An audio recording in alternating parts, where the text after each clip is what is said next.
ನಮಸ್ಕಾರ. ಆಹಾರ, ಆರೋಗ್ಯ, ಅಧ್ಯಾತ್ಮ ಈ ಸಂಸ್ಕಾರದ ಬೆಳಕಿಗೆ ತಮ್ಮೆಲ್ಲರಿಗೂ ಸ್ವಾಗತ, ಸುಸ್ವಾಗತ.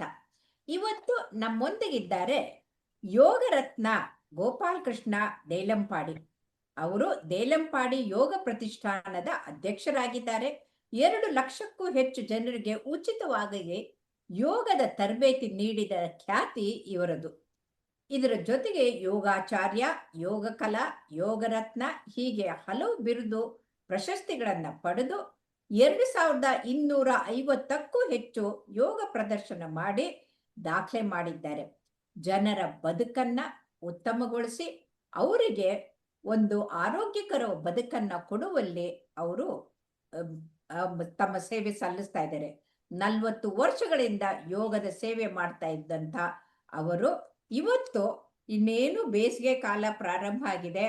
ಬೇಸಿಗೆಯಲ್ಲಿ ಯಾವ ತರದಿಂದ ನಮ್ಮ ಶರೀರವನ್ನ ತಂಪಾಗಿಟ್ಕೊಳ್ಬೇಕು ಅಂತ ಅದನ್ನ ಮುದ್ರೆ ಮುಖಾಂತರ ತೋರಿಸ್ತಾ ಇದ್ದಾರೆ.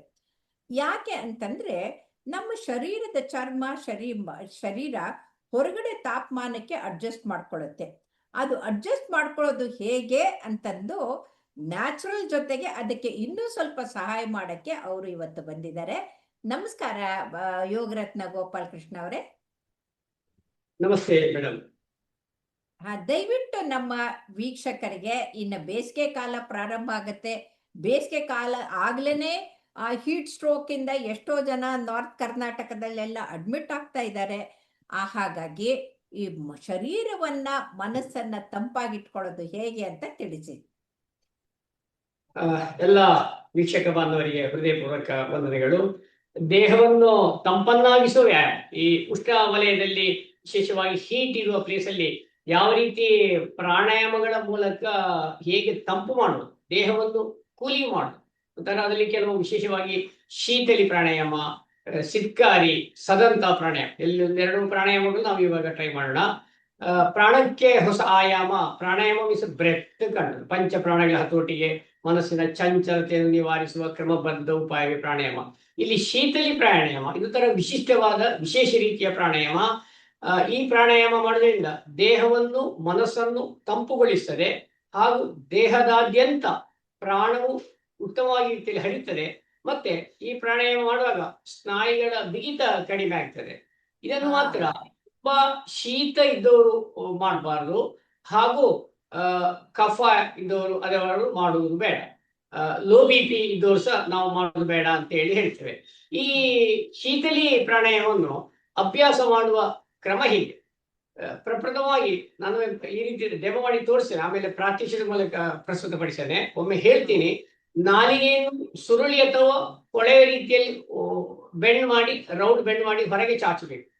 ಆಮೇಲೆ ನಾಲಿಗೆಯ ಮೂಲಕ, ಅಂದ್ರೆ ಕೊಳವೆ, ಹೇಗೆ ನಾವು ಕೊಳವೆ ಮಾಡಿರ್ತೀವಿ ನಾಲಿಗೆಯನ್ನು, ಅದರ ಮೂಲಕ ವಾಯುವನ್ನು ಗಾಳಿಯನ್ನು ಒಳಕ್ಕೆ ಸೇರಿಸಬೇಕು. ಸಾಧ್ಯವಾದಷ್ಟು ತಗೊಳ್ಬೇಕು. ಬೆನ್ನು ಕುತ್ತಿ ನೇರ ಮಾಡಿ ವರ್ಣ ಮುದ್ದೆಯಲ್ಲಿ ಮಾಡಿ ನೋಡಿ. ಹೆಬ್ಬೆರಳು ಮತ್ತೆ ಕಿರು ಬೆರಳು ವರ್ಣ ಮುದ್ದೆಯಲ್ಲಿ ಮಾಡಿ ಒಳ್ಳೆಯದು, ಅಥವಾ ಚಿನ್ಮುದ್ರೆ. ವರ್ಣ ಮುದ್ರೆ ಆದ್ರೆ ಇದು ತಂಪಾಗಲಿಕ್ಕೆ. ಈ ರೀತಿ ವರ್ಣ ಮುದ್ದೆಯಲ್ಲಿ ಮಾಡಿಕೊಂಡು ಅಲ್ಲಿ ನಾಲಿಗೆಯ ಮೂಲಕ ಬಾಯಿಯಲ್ಲಿ ಗಾಳಿ ತೆಕ್ಕೊಂಡು, we have to take in mouth. ಬಾಯಿಯಲ್ಲಿ ವಾಯುವನ್ನು ತೆಕ್ಕೊಂಡು ಅಲ್ಲಿ ಮುಚ್ಚಿ ಒಂದು 2, 3, 4 ಸೆಕೆಂಡ್ ನಿಲ್ಲಿಸಿ ಮೂಗಲ್ಲಿ ಹೊರಕ್ಕೆ ಬಿಡಬೇಕು. ಇನ್ನೊಮ್ಮೆ ಹೇಳ್ತೀನಿ.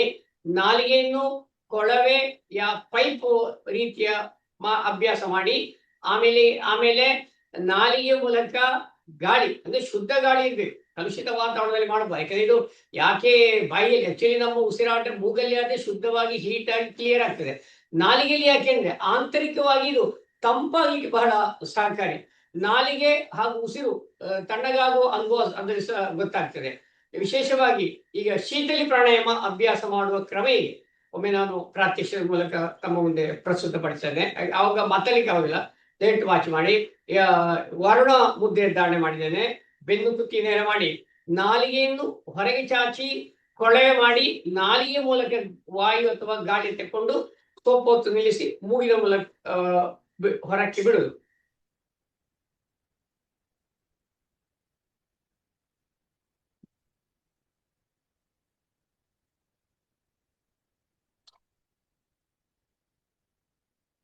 ಈ ರೀತಿ ಮೂಗಲ್ಲಿ ಇನ್ನೊಂದು ಸ್ವಲ್ಪ ಕ್ಲೋಸ್ ಅಪ್ ಅಲ್ಲಿ ದಯವಿಟ್ಟು ವಾಚ್ ಮಾಡಿ ಬಂಧುಗಳೇ.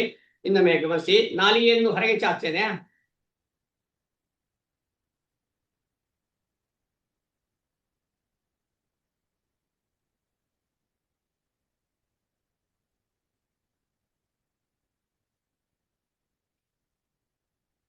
ಮೂಗಿನ ಮೂಲಕ ಹೊರಕ್ಕೆ ಬಿಡುತ್ತಿದ್ದು ಶೀತಲಿ ಪ್ರಾಣಾಯಾಮ, ಕೂಲಿಂಗ್ ಪ್ರಾಣಾಯಾಮ, ದೇಹವನ್ನು ತಂಪನ್ನಾಗಿಸುವ ಪ್ರಾಣಾಯಾಮ. ಎಷ್ಟು ಬಾರಿ? 3 ಬಾರಿ 6 ಬಾರಿ ಸಾಕು, ಹೆಚ್ಚು ಮಾಡಬೇಡ. ಯಾಕಂದ್ರೆ ಬಹಳ ಮುಖ್ಯ, ಕಲುಷಿತ ವಾತಾವರಣದಲ್ಲಿ ಇದು ಪ್ರಾಣಾಯಾಮ ಮಾಡಬಾರ್ದು. ಹಸಿವು ಬಾಯಾರಿಕೆಯನ್ನು ನಿಯಂತ್ರಿಸುವ ಶಕ್ತಿ ಇದೆ. ರಕ್ತದ ಒತ್ತಡ, ಜಠರದ ಆಮ್ಲೀಯತೆಯನ್ನು ಕಡಿಮೆ ಮಾಡಲು ಈ ಶೀತಲಿ ಪ್ರಾಣಾಯಾಮ ಬಹಳ ಸಹಕಾರಿಯಾಗ್ತದೆ. ಇನ್ನೊಮ್ಮೆ ಕೊನೆಯ ಬಾರಿ ಗಮನಿಸೋಣ. ಇದನ್ನು ಶೀತ ಇದ್ದವರು ಮಾಡಬಾರ್ದು. ಶೀತಲಿ ಪ್ರಾಣಾಯಾಮದ ಅಭ್ಯಾಸ ಮಾಡೋ ನಮ್ಮ ಗಮನ ಎಲ್ಲಿರ್ಬೇಕು ಅಂದ್ರೆ, ನಾಲಿಗೆ ಮತ್ತು ಉಸಿರು ತಂಪಾಗಿಸುವ ಒಂಥರ ಐಸ್ ಕ್ರೀಮ್ ತಿಂದಾಗ ಆಗ್ತದೆ. ದೇಹ ತಂಪಾದ ಇರ್ತದೆ ನಾಲಿಗೆ, ಅಂದ್ರೆ ಆಂತರಿಕವಾಗಿ ನಾಲಿಗೆ ಗಾಳಿಯ ತೇವಾಂಶವನ್ನು ತೆಗೆದು ತಂಪು ಮಾಡಿ ಅದು ನೇರವಾಗಿ ನಮ್ಮ ಇದು ಹಲ್ಲು ಮತ್ತೆ ನಾಲಿಗೆ, ಶ್ವಾಸಕೋಶಕ್ಕೆ, ಗಂಟಲಿಗೆಲ್ಲ ನೇರವಾಗಿ ಗಾಳಿ ಹೋಗ್ತದೆ. ಅಂದ್ರೆ ಶುದ್ಧ ಗಾಳಿ ಆಗಬೇಕು. ಆ ರೀತಿ ಹಿಂದೆ ಯೋಗಿಗಳು ಶೀತಲಿ ಮಾಡಿ ಒಂಥರ ಒಳಗೆ ಎಸಿ ಕೊಟ್ಟಾಗ ಆಗ್ತದೆ, ಎಸಿಯಲ್ಲಿ ಇದ್ದಾಗ ಆಗ್ತದೆ. ಇನ್ನೊಮ್ಮೆ ಕೊನೆಯ ಬಾರಿ ನೋಡೋಣ. ವರ್ಣ ಮುದ್ರೆ, ಶೀತಲಿ ಪ್ರಾಣಾಯಾಮ, ಕೂಲಿಂಗ್ ಪ್ರಾಣಾಯಾಮ. ಇಂದಿನಂತೆ ಸಮಂಕಾಯೋ ಶಿರೋ ಗ್ರೀವೋ, ಬೆನ್ನು ಕುತ್ತಿ ನೇರ ಮಾಡಿ ಹಾಯಾಗಿರಬೇಕು. ಸ್ಥಿರಂ ಸುಖಂ ಆಸನ ಎಲ್ಲ ಪ್ರಸನ್ನತೆ ಇದ್ದುಕೊಂಡು ಈಗ ನಿಧಾನವಾಗಿ ನಾಲಿಗೆಯನ್ನು ಹೊರಗೆ ಚಾಚಿ ಕೊಳವೆ ಮಾಡಬೇಕು. ಬಹಳಷ್ಟು ಮಂದಿಗೆ ಆಗುದಿಲ್ಲ, ಮತ್ತೆ ಅಭ್ಯಾಸ ಮಾಡಿ ಆಗ್ತದೆ. ಅದಕ್ಕೆ ಗುರು ಸಮ್ಮುಖದಲ್ಲಿ ಕಲ್ತ್ಕೊಳ್ಳಿ. ಫಸ್ಟಿಗೆ ಹೊರಗೆ ಚಾಚಿ ಕೊಳವೆ ಮಾಡಬೇಕು. ಇಲ್ಲಿ ಗಾಳಿ ಸೇವಿಸುವಾಗ ಶಬ್ದ ಬರಬೇಕು, ಹಿಸ್ಸಿಸ್ ಶಬ್ದ ಬರಬೇಕು. ಒಂಥರ ಈ ವಾಯು ಗಾಳಿ ಬೀಸುವ ಶಬ್ದ ಬರಬೇಕು. ಈ ರೀತಿ ಸೌಂಡ್ ಬರಲೇಬೇಕು ಅದರಲ್ಲಿ.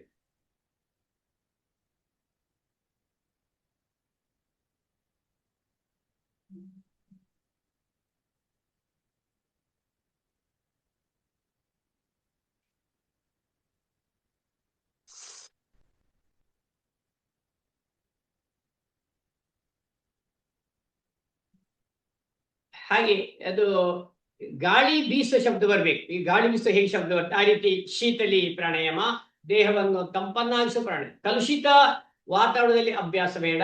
ಇದನ್ನು ಮಾಡುವಾಗ ನಾಲಿಗೆ, ಉಸಿರು ತಣ್ಣಗಾಗುವ ಅನುಭವ ಆಗ್ತದೆ. ಈ ಕೆಲವೊಮ್ಮೆ ನಮಗೆ ಐಸ್ ಕ್ರೀಮ್ ತಿಂದಾಗೆ ಅದರ ನಾಲಿಗೆ ತಂಪನ್ನಾಗ್ತದೆ. ಇದೊಂದು ಪ್ರಾಣಾಯಾಮ ಆಯ್ತು ಬಂಧುಗಳೇ. ಇನ್ನು ಶೀತಲಿ ಪ್ರಾಣಾಯಾಮದ ಮೇಲೆ ಸಿತ್ಕಾರಿ ಪ್ರಾಣಾಯಾಮ. ಇದು ಸಹ ಹಲವಾರು ಪ್ರಾಣಾಯಾಮಗಳಿವೆ. ಚಂದ್ರಭೇದನ ಪ್ರಾಣಾಯಾಮ ಇದೆ, ಶೀತಲಿ ಪ್ರಾಣಾಯಾಮ ಇದೆ.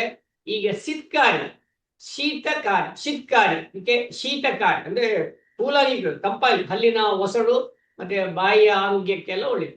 ಸದಂತ ಅಲ್ಲ, ಇದು ಶೀತಕಾರಿ. ಇದು ದೇಹ ಮತ್ತು ಮನಸ್ಸನ್ನು ತಂಪಾಗಿಸುತ್ತದೆ.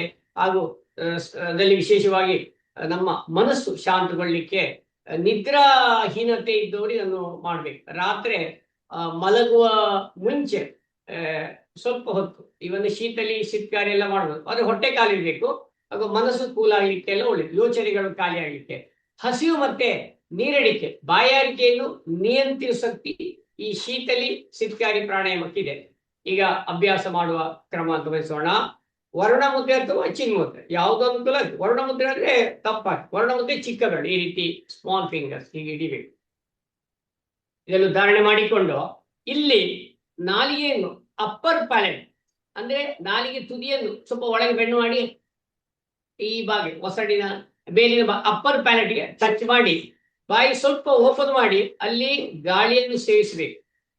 ಸೇವಿಸಿ ಒಳಗೆ ತಿಕ್ಕೊಂಡು ಒಂದು 3, 4, 5, 6 ಸೆಕೆಂಡ್ ಸ್ವಲ್ಪ ನಿಲ್ಲಿಸಿ ಮೂಗಲ್ಲಿ ಬಿಡ್ಬೇಕು.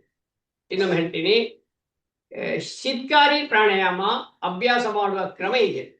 ನಾಲಿಗೆಯನ್ನು ಸ್ವಲ್ಪ ಒಳಗೆ ಬೆಂಡು ಮಾಡಿ ಅಪ್ಪರ್ ಪ್ಯಾಲೆಟ್ ಟಚ್ ಮಾಡಬೇಕು, ಅಲ್ಲಿ ಒಂಥರ ಸ್ರವಿಸುತ್ತದೆ.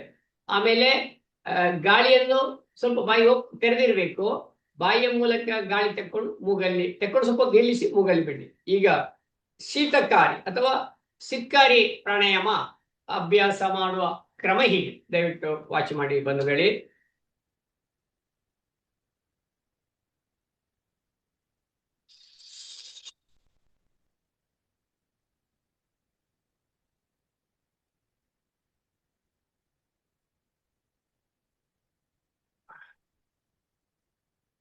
ಸಿತ್ಕಾರಿ ಪ್ರಾಣಾಯಾಮ ಅಂದ್ರೆ ಸಿತ್ಕಾರಿ, ಶೀತಕಾರಿ. ನಾಲಿಗೆಯ ತುದಿಯನ್ನು ಅಪ್ಪರ್ ಪ್ಯಾಲೆಟ್ ಮೇಲಿನ ಭಾಗಕ್ಕೆ ಸ್ಪರ್ಶ ಮಾಡಿ ಅಲ್ಲಿ ಬಾಯಿ ಓಪನ್ ಮಾಡಿ ನೋಡಿ. ಇನ್ನೊಮ್ಮೆ ನೋಡೋಣ.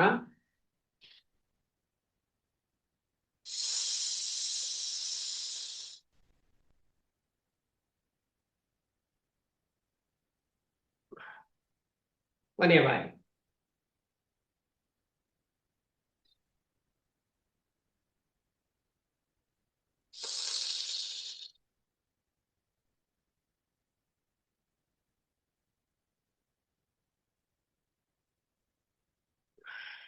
ಈ ರೀತಿ ಮೂಗಲ್ಲಿ ಬಿಡ್ಬೇಕು ಬಂಧುಗಳೇ.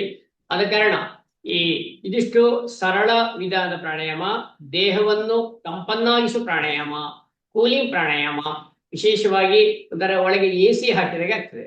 ಇದು ದೇಹದ ಆಂತರಿಕವಾಗಿ ನಾಲಿಗೆ ವಾಯು ತೆಗೆದು ತಂಪು ಮಾಡಲಿಕ್ಕೆ ಮಾಡುದು. ಮತ್ತೆ ಇದು ಕಲುಷಿತ ವಾತಾವರಣ ಮಾಡುದು, ಶುದ್ಧ ಗಾಳಿಯಲ್ಲಿ ಮಾಡುದು.